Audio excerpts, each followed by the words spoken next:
How are extraordinary child expenses calculated for support? Imagine trying to figure out how much extra money is needed to cover your child's special needs or big expenses beyond everyday costs.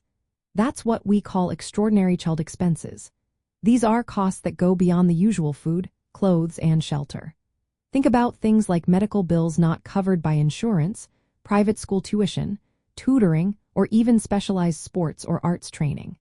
These expenses are important because they help ensure the child's unique needs are met.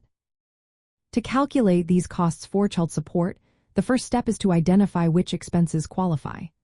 Only necessary and reasonable costs that benefit the child's well-being count.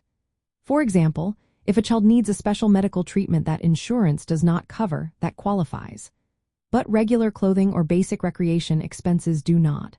Parents need to gather proof of these expenses, like receipts or invoices, showing what was paid, when, and for what purpose. Next, both parents add up all these documented costs over a year. This gives the total annual amount spent on extraordinary expenses. Once the total is clear, the next step is to divide this amount between the parents based on their income. If one parent earns 60% of the combined income, they usually pay 60% of the extraordinary costs. This way, the expenses are shared fairly according to each parent's financial ability. Sometimes, courts may adjust this division.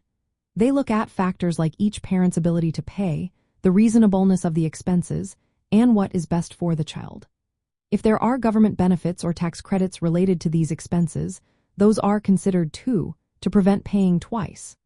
For example, if a child has a medical expense that qualifies as extraordinary and the parent gets a tax credit for it, that credit reduces the amount the other parent needs to pay. It is very helpful when parents agree on what counts as extraordinary expenses and how they will split the costs. These agreements or court orders should clearly specify which expenses are included and how they will be paid. Sometimes, parents agree on fixed monthly amounts for certain costs, while other times, they submit receipts for variable expenses. In cases where disagreements happen, courts step in to decide if the expenses are necessary and reasonable.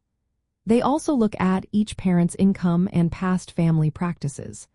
The goal is to make sure the child's special needs are met fairly without causing financial hardship for either parent. So, in simple terms, calculating extraordinary child expenses involves identifying eligible costs, documenting them carefully, totaling the yearly amount, and sharing the costs based on each parent's income. Courts can make adjustments if needed, and clear agreements help keep everything fair for everyone involved.